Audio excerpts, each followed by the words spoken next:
Então, meus irmãos, nós vamos começar da onde a gente parou semana passada, né? A gente está falando sobre o primeiro mandamento e dentro desse tópico do primeiro mandamento, que é não terás outros deuses diante de mim, nós entramos na questão da educação dos filhos.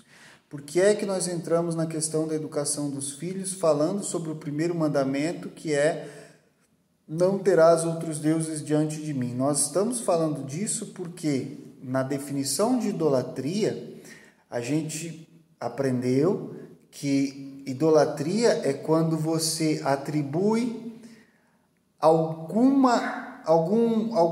que pertence unicamente a Deus, certo? E é atribuído a um ser que não é Deus, né? Ou quando você dá poderes a um ser que não é Deus, que ele não devia ter, ou quando você dá glória a um ser que não é Deus, que você não deveria ter, né? Então você coloca em algum ser que não é Deus uma característica exclusiva de Deus, né? E a educação dos filhos foi algo estabelecido por Deus na sua palavra. Onde que está a idolatria, então, no assunto? Está em o Estado tomar para si a definição de um assunto que pertence a Deus e não a ele, né? Deus definiu a educação, Deus define o conteúdo da educação, Deus define como deve ser praticada a educação. Quando o Estado interfere nessas questões cruciais sobre quem tem atribuição, direito para educar, sobre o que deve ser o conteúdo e o propósito da educação, o Estado, então, ele passa a tomar uma posição de ídolo, de como se ele fosse Deus, como se ele tivesse atribuição e poder para interferir naquele ponto, certo? Então a gente viu sobre isso, a gente definiu semana passada algumas questões. Eu quero só lembrar você, eu não vou voltar da aula, voltar e dar a mesma aula que semana passada, mas eu quero só lembrar, dar um resumo bem curtinho para quando a gente voltar na onde a gente parou, você saber exatamente do que é que eu estou falando, né?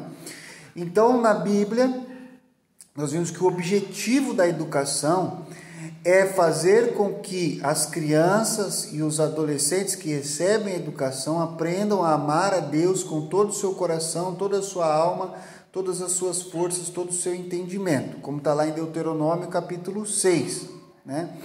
E nós vimos que quando isso acontece, quando a educação cumpre esse propósito, então o que é o resultado disso? A bênção de Deus vai passando de geração em geração, porque os pais que aprenderam, não é, de acordo, que aprenderam a fé, eles transmitem essa herança espiritual que tem um valor infinito para os seus filhos, e os seus filhos levam essa herança para os seus netos, e os seus netos para os seus bisnetos, e assim você vai atravessando gerações com a herança de fé, né?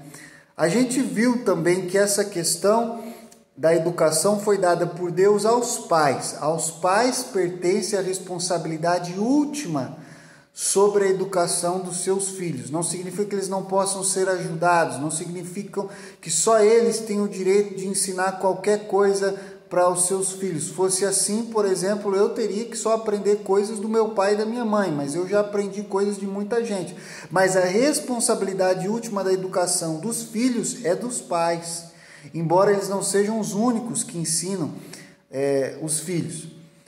E a Bíblia fala que os pais têm esse dever de educar os seus filhos na paideia do Senhor. E o que era a paideia? A paideia era, na época em que Paulo escreveu isso, lá em Efésios capítulo 6, versículo 4, era aquele sistema educacional que os gregos praticavam, que o objetivo era incutir nas crianças, nos filhos dos gregos, certos valores, certas virtudes que eles acreditavam que eram importantes. Então, eles trabalhavam aquelas crianças para que elas tivessem essas características na vida delas.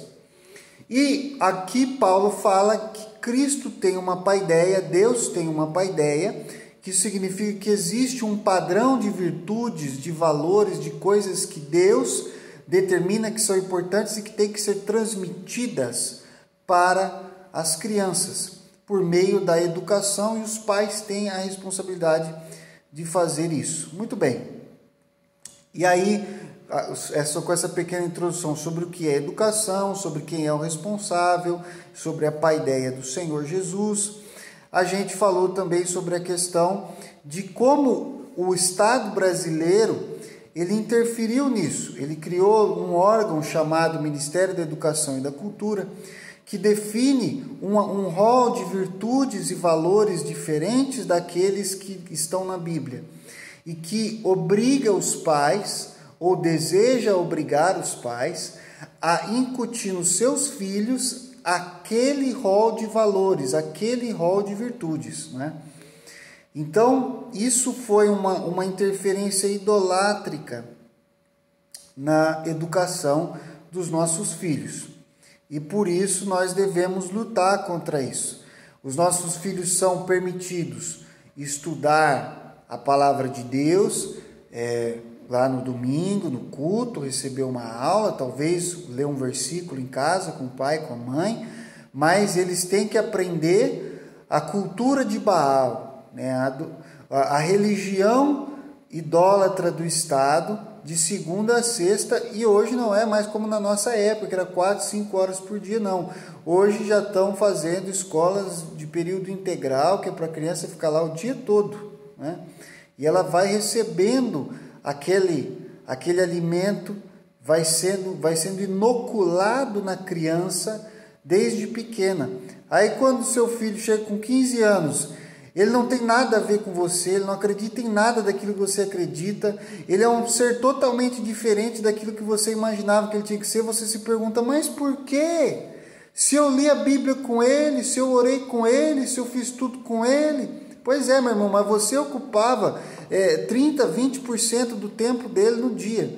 Ele gastava 8 horas dormindo, né, 4 horas ou 8 horas na escola, e vocês tinham ali 1 a 2 horas por dia juntos, se tinham, quando tinham, né?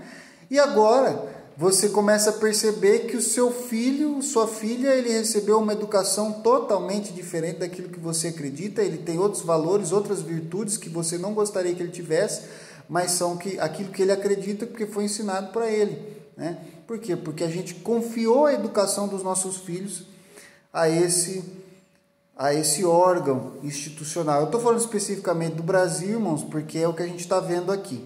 Outras pessoas poderiam entrar com muito mais detalhes para falar sobre isso. A gente tem aqui mesmo, assistindo a aula, tem a Aline, que é pedagoga, tem pós-graduação, trabalha com isso, tem a Priscila, que é pedagoga, tem, acho que tem quem mais? Eu não sei se tem mais alguém aí que mexe nessa área, mas eu só lembrei dessas duas, mas se tiver mais também, poderia falar com mais detalhes, com mais propriedade ainda sobre o que está acontecendo com a educação dos nossos filhos aqui no Brasil. Não estou falando lá dos Estados Unidos, estou falando da Europa. Lá eles também, a situação pode estar melhor ou pior, não sei, né? Mas aqui a gente sabe, é isso que está acontecendo, né? É isso que está acontecendo.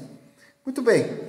Então a gente estava falando sobre a reação da igreja, agora a gente começa a falar sobre o assunto dessa aula, né? O assunto específico dessa aula. Irmãos, a igreja, ela reagiu muito pouco. Aqui no Brasil, ela reagiu muito pouco diante do que está acontecendo. E a igreja precisa reagir nessa situação em múltiplas frentes. Ela não pode reagir só num ponto. Ela precisa abarcar uma série de coisas para ela poder tentar enfrentar o que está acontecendo, o que está sendo empurrado sobre nós, né? Primeiro, ela tem que reagir com relação aos pais, ela tem que reagir com relação à escola, e ela tem que reagir com relação ao poder público, que, na verdade, tem sido o grande ídolo por trás de tudo isso, que tem tramado e conspirado contra a paideia do Senhor. Então, primeiro, nós temos que lidar com a situação dos pais. A primeira coisa que a igreja tem que lidar é com relação aos pais. E o que é que nós temos que fazer, irmãos? Os pais cristãos precisam ser encorajados a darem educação genuinamente cristã aos seus filhos, tá? Eles precisam ser encorajados. Eu não quero aqui nessa aula, de jeito nenhum, sabe, castigar os pais aqui, porque eu sei, irmãos, que a situação é difícil. Às vezes você se sente até impotente, desencorajado ou sem auxílio. A igreja tem que fazer esse trabalho com os pais de encorajá-los. É o primeiro passo, é encorajar os pais, para que eles consigam educar os seus filhos numa educação genuinamente cristã. Os pais, eles precisam ser ensinados sobre como a escola pagã, irmãos, aqui não é necessariamente a escola pública, porque você pode aqui achar que quando eu falar escola pagã, tal, tá falando do MEC, Estado, então é a escola pública. A escola pública, ela tem um problema, ela está relacionada nesse assunto, mas o problema não está só na escola pública, a escola privada também é pagã, né? A escola privada também pode ser pagã, né? Não necessariamente, mas ela pode. Ela não cumpre o papel da educação que Deus quer que eles deem aos seus filhos. Então nós precisamos realmente encorajar os pais, dizendo para eles: olha, você tem que dar uma educação cristã para os seus filhos. E essa escola que estão fazendo propaganda aí, ela pode ajudar, claro, ensina português, matemática, tudo é muito importante, né? Às vezes ensina melhor, às vezes ensina pior, depende da escola, depende da instituição que o seu filho vai estudar. Mas o fato é que ela está formando o seu filho para ser ou um cidadão, certo? Ou um participante do mercado de trabalho. Essas duas coisas que eles formam trabalhadores ou cidadãos. E a educação cristã, ela quer formar cristãos, gente que ama a Deus. Se a escola que o seu filho vai estudar, seja pública, seja privada, não está ensinando seu filho a amar a Deus com todo o seu coração, toda a sua alma, toda a sua força, todo o seu entendimento, ela não está cumprindo o papel. Ela não está cumprindo o papel. Certo? O papel dela é maior do que simplesmente essa ideia que a gente tem maluca na cabeça, né, de que o filho, que a escola, ela tem uma participação só ali de ensinar algumas coisas mais técnicas, né, como leitura, escrita, matemática, fatos da história, tudo meio neutro, né? Uma educação neutra. Isso é uma grande bobagem. Na verdade, não existe educação neutra. Esse negócio de educação neutra é uma bobagem. Eu não estou falando, irmãos, que eu sou contra uma educação neutra. Eu estou simplesmente dizendo que ela não existe. É que nem o Papai Noel. Você está entendendo? É que nem o coelhinho da Páscoa, a educação neutra, né? São só fatos neutros. Não, isso não funciona. Quando a criança está recebendo uma educação, né, necessariamente, aquela educação que ela está recebendo, além dos fatos, junto e misturado no meio dos fatos, ela está recebendo valores e virtudes. Valores e virtudes estão sendo, ou não valores e não virtudes, né? Estão sendo incutidos na mente da criança. Você está entendendo? Então você fala, tá, mas a criança está na escola, ela está aprendendo aqui essas pequenas técnicas de como calcular isso, como calcular aquilo, ou que data que Pedro Álvares Cabral chegou no Brasil, ou... Isso daí é claro que é importante. Você vai falar, poxa, isso não tem valor nenhum. Claro que tem valor, mas eu quero que você entenda que o método, o conteúdo, o currículo e a avaliação, a forma como essa educação é aplicada na vida da criança, vai gerar certas virtudes e valores. Isso é inescapável. Isso é inescapável, né?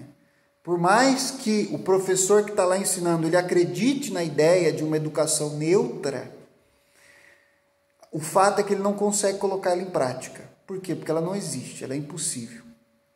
É como alguém falar que ele é o Superman, certo?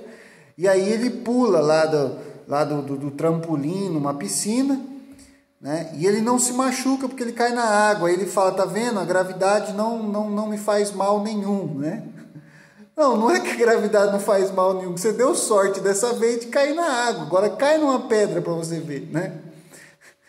Então não tem essa história, irmãos, de educação neutra. Se o seu filho está numa escola pagã, seja pública, seja privada, essa escola que seu filho está recebendo pode ser cara, você pode pagar caro, ele pode passar num vestibular, ele pode se tornar um empresário muito rico ou passar num concurso, que é o sonho de muita gente, principalmente no Brasil, né? Onde isso aí vale muito a pena. E isso não significa que a educação foi boa. Não, mas eu tive uma educação maravilhosa. Não sei se foi boa. Porque para ela ser boa, o critério é, ele ama a Deus com todo o seu coração, alma, força, mente. Esse é o padrão, esse é o objetivo, é ali que a gente quer chegar, né?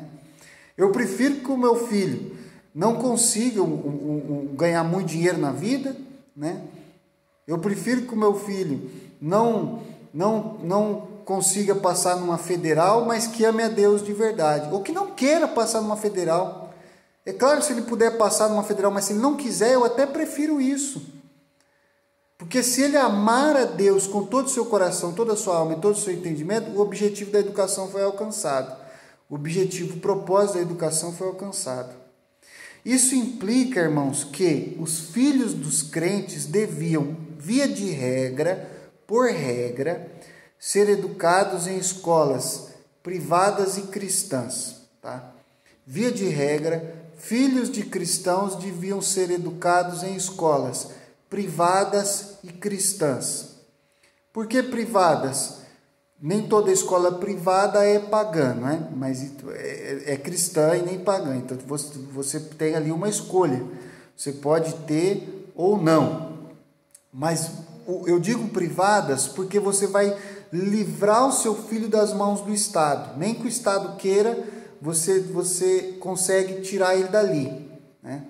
É claro que tem situações e situações. Tem famílias que não têm condição de fazer isso, de colocar o seu filho numa educação privada. A gente vai tratar desse assunto já logo mais, né? Mas,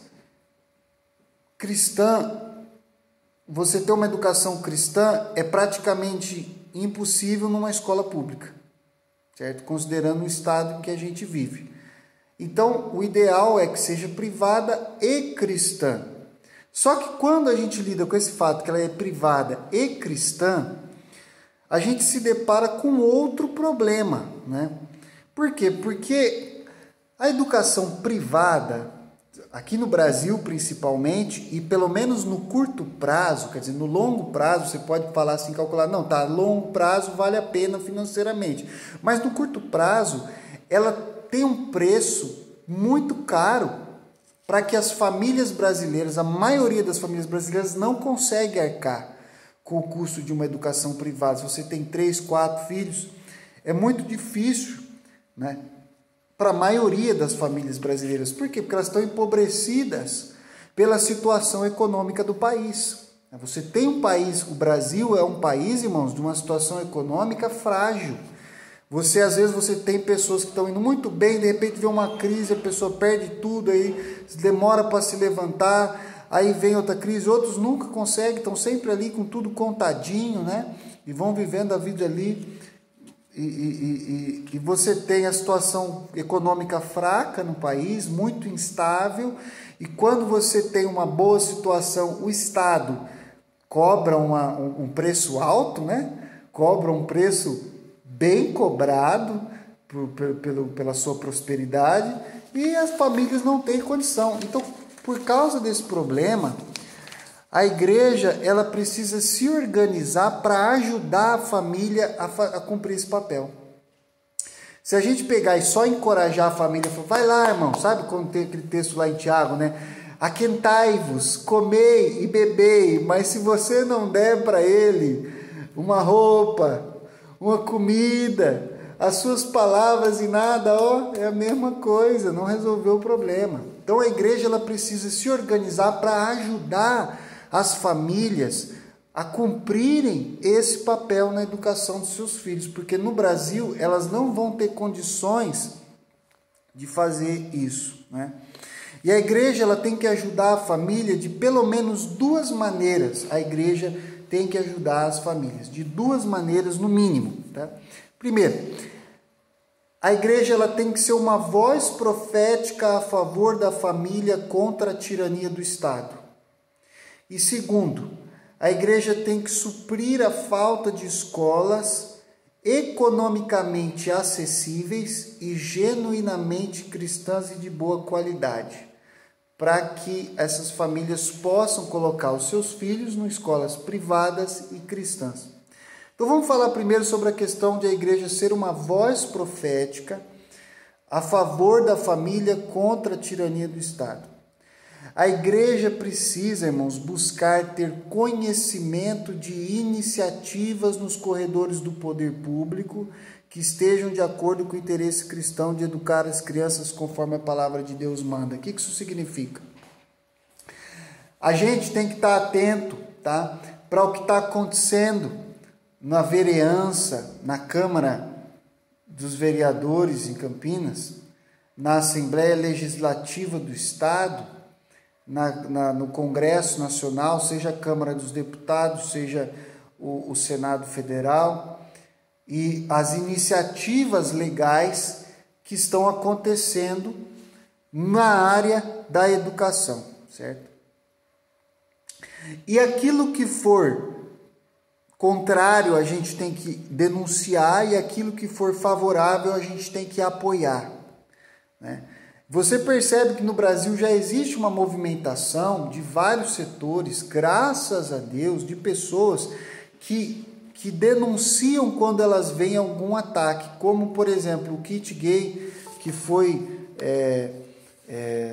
aí praticamente até apresentado, acho que até chegou na mão de algumas crianças, não sei se chegou a chegar, mas era uma proposta que estava sendo passada e indo para vários lugares, né? E o que aconteceu? Cristãos se levantaram para denunciar aquilo lá. E foi assim que a gente conseguiu barrar, né? Ou impedir, ou até mesmo tirar aquilo que já tinha chegado. Mas a gente não ficou atento para tudo. Muita coisa passou e a gente nem falou nada, e nem viu, e nem ficou sabendo. Por isso, irmãos, que eu sou favorável de ter cristãos se candidatando, sabe, a cargos no conselho tutelar, sabe? Cristãos se candidatando a vereador, para ser um olho. Mesmo que você chegue lá, você não consegue aprovar um projeto sequer, mas você vai ser o olho da igreja para avisar, olha, está acontecendo isso, está acontecendo aquilo. A não ser, claro, que você faça como nós temos visto aí muitos que fazem, né? Aproveitam o voto da igreja, quando chegam lá, se vendem, irmão, se tornam inúteis, completamente inúteis para a obra de Deus, né? Mas a igreja ela tem que ter isso, tem que ter gente que está vendo, gente que está atenta, gente que está observando as coisas e que ajudem a igreja nisso. Isso tem que ser feito, irmãos, de forma incremental, tá? O que isso quer dizer? Quando eu falo que tem que ser feito de forma incremental, nós temos que fazer isso aos poucos. Não adianta você querer falar assim, olha, não, nós vamos fazer uma revolução, nós vamos mudar tudo, joga tudo fora e vamos começar do zero. Não funciona assim. Nós temos que ser aos poucos. Você viu um projeto bom, que vale a pena, não resolve tudo, mas ajuda, apoia. Não seja infantil e imaturo. Sabe quando a gente pega, às vezes você vê cristão que ele faz assim, ele vê um projeto bom, um projeto que vale a pena, um projeto que vai ajudar a educação cristã a ser promovida no Brasil, ele fala, mas isso aí não resolve o problema, porque ainda tem muita coisa, isso aí não é nada. Meu irmão, se fosse nada, então não existia. Se ele existe, então é porque não é nada. Que seja 1 centímetro, um dedo, que melhore. É um dedo a menos de baalismo, é um dedo a menos de satanismo, melhor, certo? Melhor. Ah, mas eu acho que tinha que extinguir o MEC, tinha que destruir o MEC. Bom, você talvez no futuro a gente consiga viver sem o MEC. Mas enquanto o MEC está aí, o que é que a gente faz? Né? A gente vai ter que aprender a conviver com ele e ir tentando mitigar os males que ele causa. Então tem que ser incremental. Às vezes você pode não conseguir dar escola privada e cristã para todo mundo, mas você pode ajudar a educação pública a ser menos pagã, né? Quantos filhos de cristãos estão na escola pública nesse momento? Não tem jeito dele ir para uma escola privada. O que você vai fazer? Então nós temos que ser uma voz profética a favor dessas pessoas também, para ajudar que aos poucos eles possam ter, se puder ter um pouquinho melhor, uma educação um pouco melhor, um pouco mais cristãs, ao pouquinho você vai, entendeu? Vai melhorando. Então a gente tem que estar atento para isso, né? Uma reforma completa da educação brasileira no curto prazo seria muito boa, mas pode não ser factível, pode não ser realizável, né? Então nós podemos encontrar pequenos projetos de deputados ou vereadores que iam até passar despercebido pelo pagão, né? Os pagãos iam nem perceber que a gente está passando uma pauta cristã ali na educação, né? E a gente tem que aprender a trabalhar assim, porque eles não fazem a mesma coisa. Eles passam, irmãos, ali projetos de adoração a Satanás, e a gente nem vê, nem fica sabendo, vai tudo na surdina. A gente tem que aprender a trabalhar, irmãos, tem que aprender a fazer a coisa.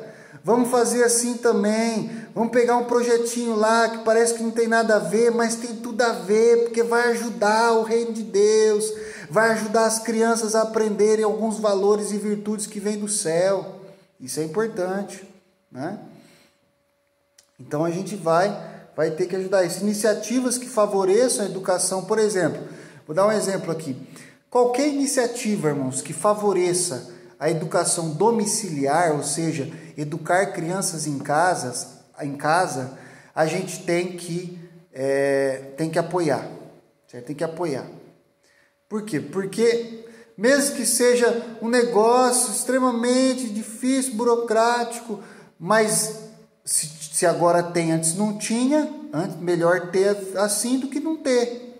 Então você vai apoiando aos poucos para trazer mais projetos, por exemplo, que dê liberdade para os pais escolherem a educação dos filhos, né? Então você tem, por exemplo, projetos que dão voucher, a ideia de dar vouchers para que as famílias escolham o tipo de escola que eles querem colocar o seu filho. Se ele quiser colocar o seu filho numa escola cristã, ele pode colocar, ele tem o voucher.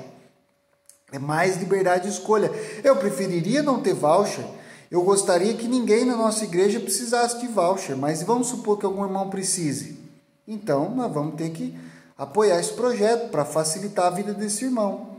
A diminuição da burocracia para abrir uma escola cristã. Você sabe, irmãos, como que é fácil abrir uma escola hoje em dia? É moleza, né? Você vai lá e abre. Não é, irmãos? É complicadíssimo. Se você tiver qualquer projeto que fique mais fácil você abrir uma escola cristã, nós temos que apoiar, nós temos que ir lá e dar nosso voto favorável, né? São exemplos de ideias que a igreja tem que apoiar de forma massiva e ostensiva. Massiva quer dizer, todo mundo tem que vir em cima disso. E ostensiva quer dizer, tem que fazer isso claramente. Nós temos que apoiar essas ideias claramente, abertamente e em massa. Bom, e a igreja ela não precisa, nesse ponto, ela não precisa só apoiar ou esperar algum projeto que seja positivo para ela apoiar. Ela não precisa disso. Ela pode ter iniciativa. Ela pode propor, né? Ela pode tomar a iniciativa e criar projetos novos, fazendo o quê? Oferecendo ideias na arena pública por todos os meios que a lei nos dá e também por meio de políticos que estejam mais próximos de nós. Você pode ter, às vezes, um político que está lá, certo? Não está fazendo nada, né? Está inútil, só apareceu na eleição para pedir voto. Você votou no abençoado e ele está lá sem fazer nada. O que você faz? você pega o projeto, certo? E você leva para ele, entrega na mão dele, fala, olha, o que você acha dessa ideia? Por que você não propõe essa ideia? Eu acho muito boa, não é? Então a igreja pode tomar essa atitude. O ministério profético da igreja não se limita, irmãos, a enfrentar o Estado em favor da família, mas também em apoiar a família na sua missão, ajudando a suprir a fraqueza da família. Como? Organizando escolas e materiais que a família possa usar. A igreja tem pessoas, aqui na nossa igreja a gente tem tanta gente que trabalha especificamente com educação e gente gabaritada, gente top, muito boa mesmo, né? Que pode ser útil nisso, pode fazer isso, né? Eu tenho minhas limitações, tem coisas que eu posso ajudar, tem coisas que eu não posso, tenho minha experiência na educação também limitada, né? É puramente experiência mesmo. E tem pessoas que têm já um pouco mais de estrutura, podem trabalhar em cima disso, criando material e criando escolas, organizando mesmo escolas cristãs, instituições educacionais. A igreja precisa, irmãos, abrir escolas. Basicamente, é isso que eu quero dizer. A igreja precisa abrir escolas.